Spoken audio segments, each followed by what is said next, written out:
Welcome back to another edition of Inside Great Lakes Sailing. My name is Greg Norman, your host as always. With us at the end of our 5th season is Dwayne Burgoyne.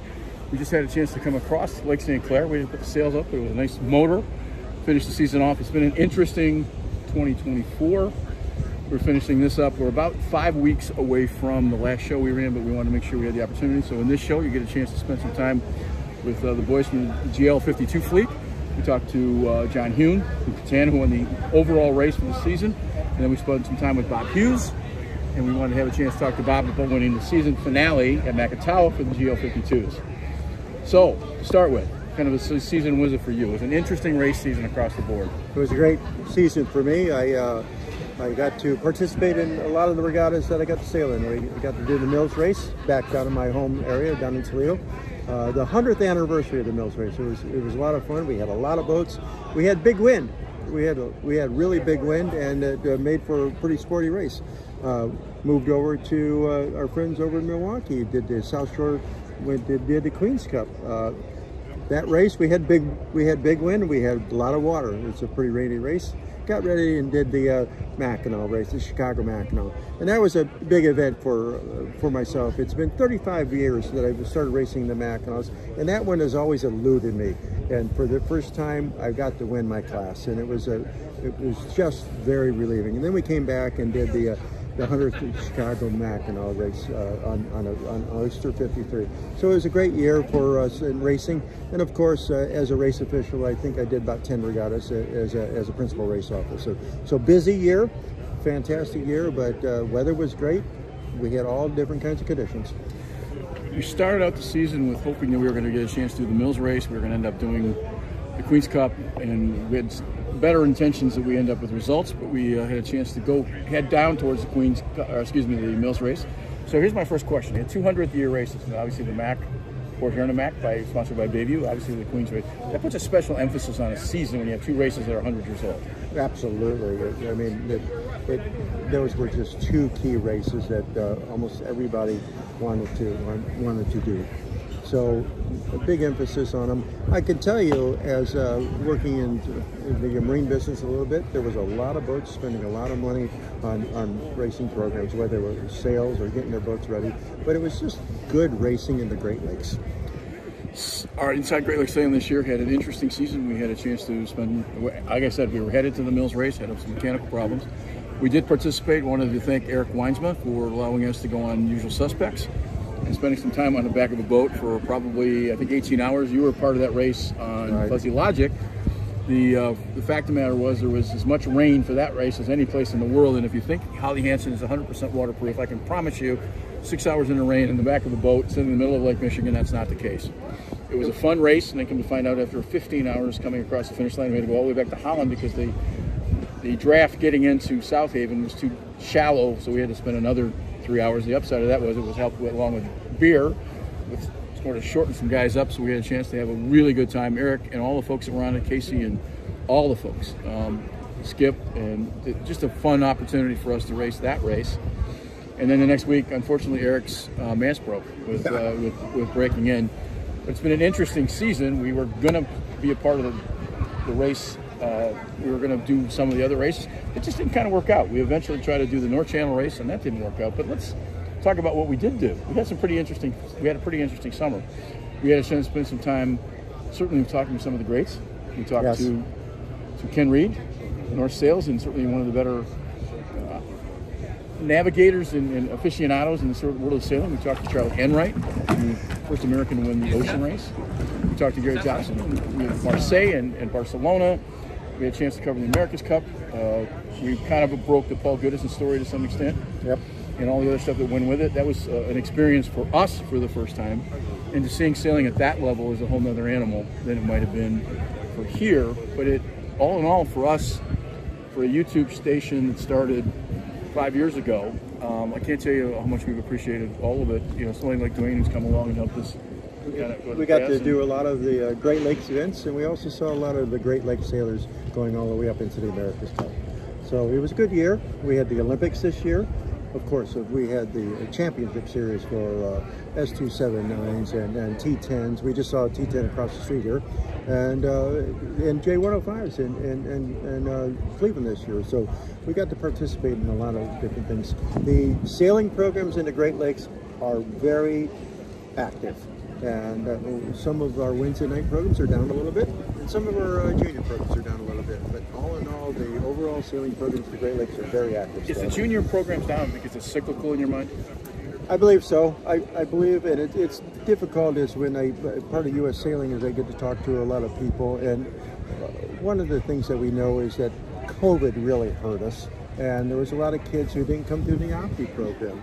And but Sandusky Sail Club ran the Opti Nationals, 300 kids at Opti Nationals, so that's good. But it certainly hurt that, and of course you're watching a lot of the athletic programs from football, lacrosse, soccer, and all in all. Some of those kids are off to camp through the summertime, and they don't get to sail as much as they probably would like to. But the reality of it is, sailing is a program that you start at 6 or 7 years old, and at 70, we're both 70 years old, we're still out there sailing. What's the highlight for you for the summer? From the summer? Yeah. I think winning the Mackinac for the first time was a big highlight for us. The Mills race was very disappointing. We have an old CNC that we restored, and all my kids came back home for the program, and we were just sure that we were going to win this thing, and unfortunately it didn't happen. But winning our first Mackinac was a big event. But just a great summer for myself and Doug. We started the season out with a conversation with Tom Eamon with Sailing Illustrated. If you're not sure who Tom is probably knows more people in sailing than anybody. He has a show called Sailing Illustrated. It's on twice a week. They did a lot of watch parties for the America's Cup. Tom came on the show. We got to know each other. And the reason Tom came on it was it was in the beginning of the season, way back in January. We had a lawsuit with U.S. Sailing. Yes. And K-Yard and America won. And they eventually got that worked out. But we were the only program that actually had a chance to talk to Richard Jepson, the U.S. Sailing president of U.S. Sailing, as well as Paul K-Yard, and talked to both of those guys in the backport of about 3 or 4 months. And that's how Tom got to us, because we had a chance to have those conversations. Our little program actually has some effect. I think the highlight for us this summer was there's a guy by the name of Scott Tempestra who is in Sailing Anarchy that you may or may not know from the YouTube. He sent us a picture of Paul Goodison, one of the drivers for the American Magic boat, fall into a hole that was covered up, and there was a whole controversy about whether they wanted to put the covers over the bikers for aerodynamics. He was on a boat on a Friday night, fell into the hole, and when he fell, he ended up breaking 4 ribs and a collarbone, and some teeth were gone. I got a picture of the ambulance tearing him out on a Friday night. American Magic guys came on board and had this conversation and basically said, well, he's gone home, we take an aspirin, he'll be back tomorrow. We found out from the hospital that in fact he had broken ribs and wasn't going to be back the rest of the time, and we kept wondering why they were sort of lying. And you and I have had this conversation coming across on the boat, which to this day, unless they're trying to follow some NFL model where it's secretive, they never did come up with it. And when we finally got it through British television, got it on some of the New Zealand stuff, all of a sudden this little show from the middle of nowhere, and I was an investigative news reporter at a pretty high level, but all of a sudden our little show was gathering we had a chance to be quoted on both Tom Eamon's program and some of the guys down in New Zealand, some stuff with Graham Sweeney back in England and with the Brits, and it was pretty cool. Come to find out the next day, he puts out an X out on X that he in fact had broke 5 ribs, and to this day I don't know why they didn't, and it doesn't really matter, but it was one of those things. At the end of the day, it didn't matter much, but it was kind of cool to uncover that. That was certainly a highlight for an investigative news reporter. Hey, I like how you say this little show, but you were in Barcelona. You were there as an investigative reporter, and I kind of wonder about why they did what they did. But when you look at the America's Cup, you know it's dollars.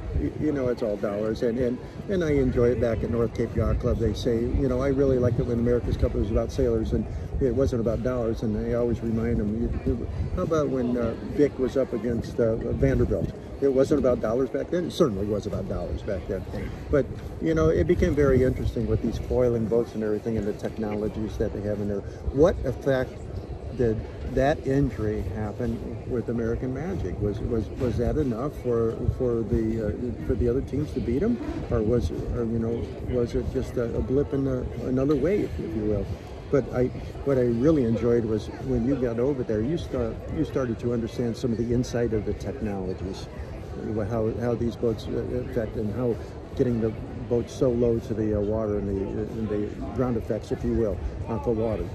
The other thing, and we're going to play this right now, Tom Yeoman's program, I had picked the Brits to win when they were down against the Italians, and then when they were not expected to win, and Tom was nice enough. I was the only one that picked the Brits at that point, so this will be part of Tom's show. Interesting. Greg Norman is on here. Greg is saying he called it for the Brits 3 weeks ago. He liked, and I've talked and texted with Greg on and off, he, the proprietor of that good YouTube site called Inside Great Lakes Racing, or Great Lakes Sailing. And Greg called it for the Brits. He liked their trajectory, I guess would be the right word. He liked the fact that they seem to be on the upswing, and indeed they have been. I think several of you made that point. So even Tom was nice enough to we're getting some publicity. We're kind of getting some places, and it was a highlight. I want to leave. You're going to get a chance to see some of the guys from the GL fleet, and that whole thing works out really well. I wanted to thank a number of people, but I certainly want to thank Eric Weinster for letting us come on the back of that boat. Bob Hughes took us out on Heartbreaker this year. The 52 fleet could not have been nicer. And the Bishop would have, again, same group of people. We hope that uncovering the story wasn't, slap us down because we're not doing what we do, but they couldn't have been nicer as part of that story. Crescent also had their one design race this year, and Uli Ghostweiler and some of the guys that put that together, our Commodore next year, Rob Wood. It was truly one of those events, and even with us walking around, you kind of went, wow, this is better than normal. They do all kinds of parties, but they should take great. It was just something that you just noticed without noticing. If that makes any sense? Yep. So it's Uli and those guys. That was a really fun weekend. 5 seasons, 132 shows. We've interviewed a lot of bodies and a lot of folks. I want to thank you the most because you've been really helpful. You've been friendly. You've been a part of this relationship. I think we've become friends, but you also pointed me in the direction of a lot of cool things. So I want to thank you for your time. Looking forward to next year. 25 will be a great year. We'll bring it back to 25. We got some ideas. We are going to do, I should tell really quickly, North Channel race with Nagy Mata, who you know from, he'll be on the show a little bit later. Nagy and my brother-in-law, Kevin, decided to do the North Channel race. And I'll just say that we were the Washington Generals to the Globetrotters. And we were silly and crazy and stupid. We're going to do the MAC next year because the best story of all for me this year was the guy who got the, again, my name's Harthwaite. I can't think of, he was the coolest guy of all because they were dead last in the race coming in on Tuesday morning. Yep. And we're going to follow his lead next year and hopefully get the green flag to hang on my boat. I'm not saying we're going to come anywhere near finish. I guess we'll finish within time frame, but they finished. Don't set your standards so high. Well, we're going to try and do a good job of finishing up with that, and we'll be back in a couple seconds with both the North Channel, Wally Cross. Oh, I should also mention Wally Cross. Wally couldn't have been nicer. We'll have a conversation with Wally a little bit. Part of this whole thing, he gave us some advice for the North Channel that went nowhere, but it made us a little faster despite the fact that we didn't get a chance to start. But Dwayne, thank you for your friendship, and we'll be back with the GL feed to you guys in just a second.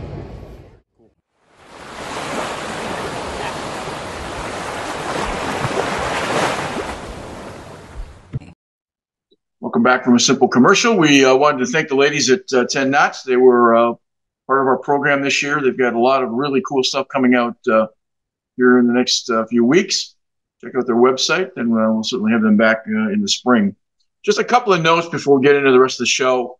We're going to interview John McAllister. John McAllister is one of the best sailors in the Great Lakes, certainly in Lake St. Clair.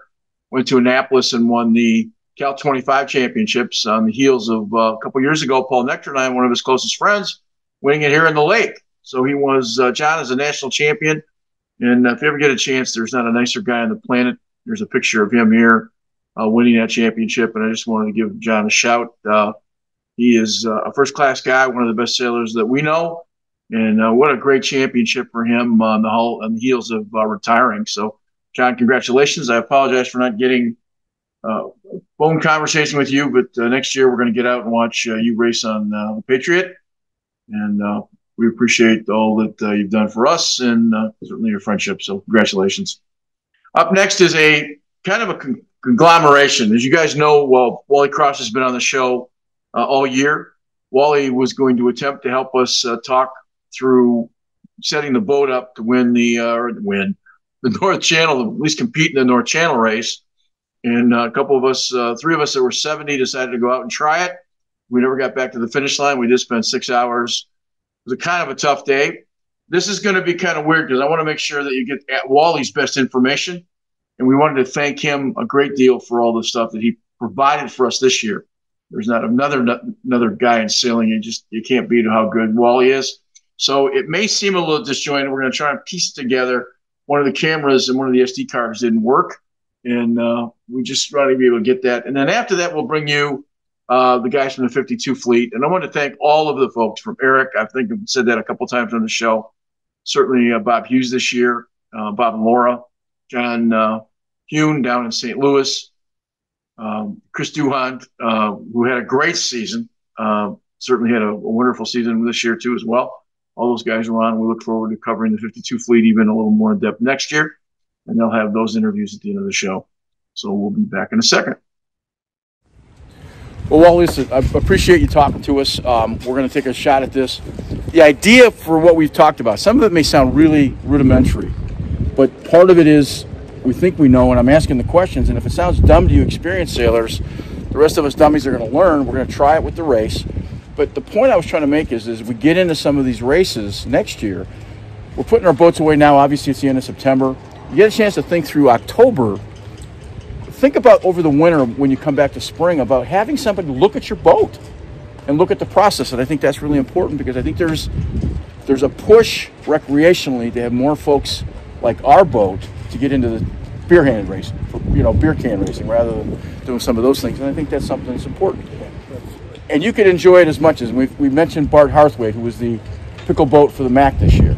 We interviewed him before the race. We interviewed him after the race, and it was just such a cool interview. It just made my heart open to want to get back into racing, but with some guys on the boat I like, and friends, right? And so there's enough knowledge that we have that we're not going to kill ourselves, but we're going to try this North Channel race, which is a long-standing race. So we'll see what happens. Yeah, fantastic. And what you're doing for this North Channel race can really help you for next year. Yeah. So, for instance, when I talk about taking pictures of your sails and so forth, all that information we discussed, you can take notes and remember and really kind of reflect on over the winter. To maybe, I always say, if you can make 10 things a little bit better on your boat, you'll have a lot more fun the following year. So, Wally, the question I'm asking is, we were talking about twist and we're talking about spin. You're now sitting where our cars are on the side. We've got 10 to 12 knot winds coming up this weekend on Saturday with probably gusts of 16, 17. So I never figure out where the cars are. So if I pull the car back, obviously I'm going to pull the bottom of the sail down. Am I correct? If you pull the car back, the bottom of the sail is going to get flat. Okay. And the top of the sail is going to open up. If you push the car lead forward, it's going to make the bottom of the sail more round and sort of close the leech off. A little bit like flaps on an airplane. Ideally in light air, you'd want to move the lead forward a bit, make the sail rounder, which creates some drag, which ultimately allows the boat to sail a little bit quicker in that lower wind speed. But on a day like today, where it's blowing easily 15 and above, you can move the lead back a few holes. That'll flatten the foot and open the top, spill some of that air. It won't backwind the main as much. It won't heel the boat as much. Okay. And you convert, and as well as you should tighten the jib halyard as well. Try to keep that draft forward. And then second, if you have a traveler here or a main sheet that you can easily adjust, trim in and out, just make sure that that main can go out when you get a puff. Okay. Because what you don't want to do is have the boat round up into the wind because the helm, you get too much helm and the boat stalls. Okay. So easy. The boat stalls, it gets slower and the boat turns up into the wind. So either, whatever is easiest to move, I would bet looking at your track, your main sheet would be easiest to adjust. So just having the main sheet in your hand, and when you get that gust, ease it out. Okay. You may want to tension your vang beforehand so the boom doesn't go up too high when you ease the main sheet. Okay. It's been a really fun summer. We've met some pretty cool people. Well, you've been on, I think, 7 or 8 of the shows. So for System Sailing, which is what you do and what your background is, we wanted to thank you for all you've done this year. Next year, we look back for another year. We'll do maybe a couple more shows. There's a chance that we're going to get a chance to interview Peter Harkin to finish the year. But Wally, we can't tell you how much we've appreciated all your information and your insight. Thanks, Craig. Enjoyed it. Well, it's now just about 7 o'clock in the morning. This is the first time I've been up this early. As you can see, the guys are starting to get ready for what will be our first race this year. We were just trying to get an idea. There's a beautiful sun going to come up in a couple of minutes. We got to figure out whether or not 25 knot gusts are going to slow us down or keep us moving. And we've had, at the start of the season, thought we would be doing all kinds of races. Now we're just kind of hoping for the last one here. You can see the boat bouncing pretty good. It is darker than the wind indicates at this point, but it should be fun. We're going to go out on that lake and enjoy it, and we'll see what happens. So we'll come back to you in a little bit. Okay, welcome back. We had a start earlier. We did a little conversation on the sidewalk. We're in the middle of Lake St. Clair. We had a pretty bad start to what was the North Channel, Bayview's North Channel race, which you guys might not know this, but this race has been going on since the 1940s, and called by some Little Mackinac for smaller boats. Now, we were fortunate enough to have a 30-footer with a lot of weight. We had a shoulder after. If you can see behind me, we'll do that in a couple seconds. If you can see, let me turn this thing around a little bit. You guys will get the idea. What am I doing here?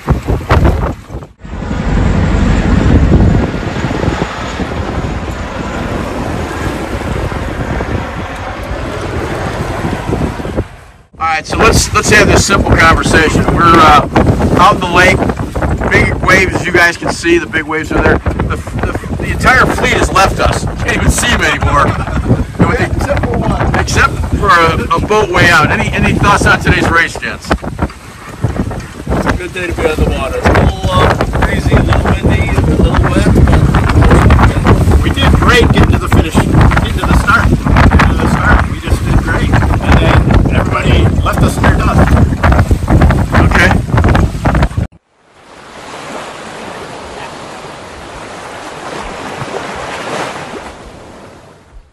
Back. We're getting a chance to talk to John Hune, who's the Katana owner for the Great Lakes 52 fleet, who won the entire summer series. They had the championship at Macatawa back on September 11th, 12th, and 13th. John, first year in the fleet, and you were overall champion. That's got to make you feel pretty good.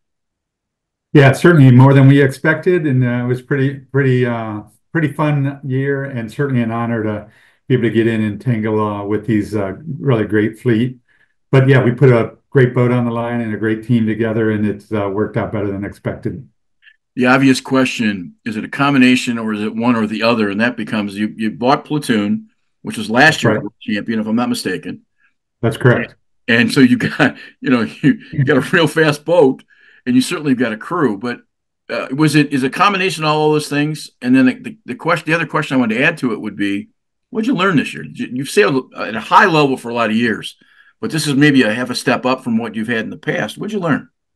Yeah, no doubt. We have a couple themes on our team. One is everybody matters, and I think that was really showed this year, is that it doesn't take but one of your 14 crew members to have a little slip up or mistake, and perhaps a bad tack, and you're going to get passed. And so it's that close of racing. And we did get a great boat. As you know, this is still rated sailing, IRC.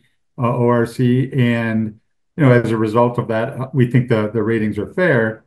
But we have a great boat. We were able to put a team together, and we very intentionally put a good team together. My attitude was, if I put a great boat on the line, I don't want any excuses from the boat. And obviously, we don't have that. And then we put a great team on the line, and we have to perform. But I did realize very quickly how incredibly close it is. For most of the season, we were able to, get out of the start pretty quickly and get ahead. And so when we had crosses and tacks, we were the one putting down the tack and crossing. In this last regatta, we were just a little slow off the line. It was, a little lighter wind, shifty conditions, and just being another 50 feet back, and you're on the wrong side of that tack or the wrong side of that lee bow. And it was tough out of the gate this weekend. But then we had a second day, we performed a little bit better. Third day, there was no wind, so we got canceled. So we weren't able to really improve our position. But it's a tough fleet. It doesn't take much to be in the front, and it doesn't take much to go right to the back. When you're on the boat in those pre-race meetings, and those guys know they're on a really fast boat, it's not one of those tangible things you can measure, but it's got to give you a little bit of confidence to know that that boat's had its its mark in more than just the Great Lakes. It was a great boat for all kinds of folks in the Mediterranean. That's got to be there has to be a little bit of a confidence in being able to know that you can make it go fast. Yeah, like I said, you get the right boat, there's no excuses. I certainly use that to try to recruit a great crew to say, hey, bring in a great boat, we'd love to have you on it. But then, of course, you got to perform, and knowing that the team performed well this year, I think that sets us up well to keep these great team members and a great crew in place, which that continuity, that experience really plays well. And you mentioned earlier the culture of the good times we've had together and the success we've had together only breeds additional confidence as we go into next year. You're surprised at the tightness of fleet. If you overlook at all 13 points at the top, 19 points, you're talking about 6 boats separated by 6 points. Obviously, That's right. and then you have to add the Corinthian boats in there that'll be back for next year. So you're talking about a very competitive season. So you got to stay on top of these races every time you get out on the boat.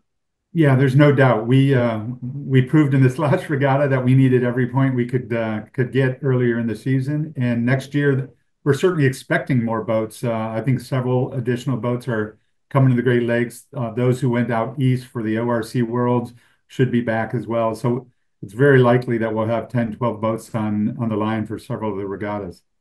Does some of the Corinthian boats who've had success, does it make you sharper? Because you know that they're looking at you as the paid guys, and then we're looking at the Corinthian boats who are not necessarily paid. And I say that that's a bit of a joke. There's some pros on Eric Sure.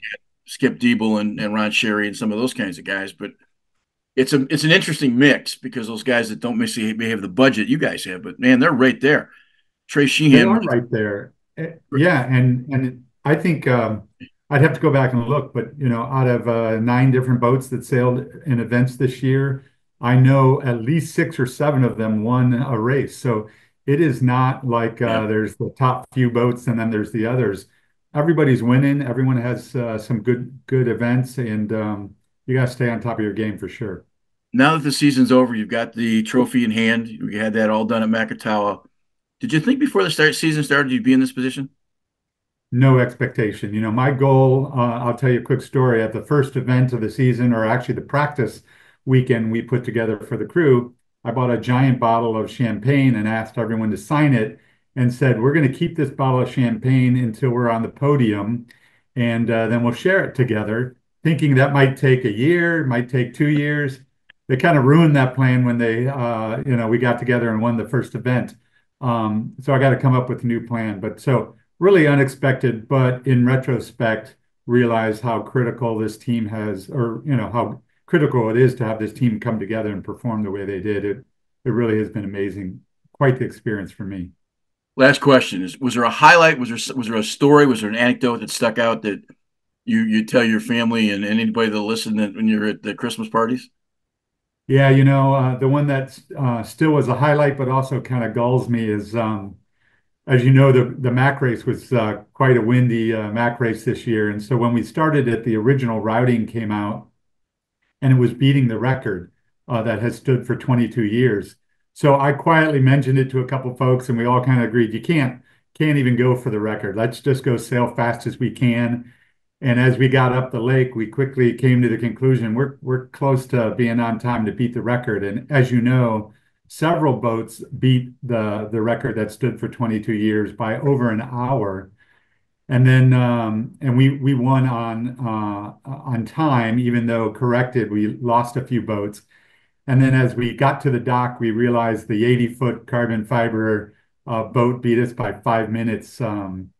And so you go out there and you beat a record that stood for 22 years, but you're 5 minutes behind. So there's always next year. And I guess this is the last question. Does the budget get bigger next year since you had the success this year? I hope not. It's a big budget for sure. It's probably going to be the same. The truth is, it's very hard to tell what was first year expenses. Getting the boat over here modified, new sails for offshore, painted. All sorts of things that had to be done the first year we're in fact trying to sort that out so we can put a budget together for next year. So hopefully it'll be a little less because it'll just be operating costs, not modifications, et cetera. Every year I do something on my boat, and I think I'm going to do. We set a budget, and every year I go over it, and the next year it turns out I need as much as I needed the previous 5 years.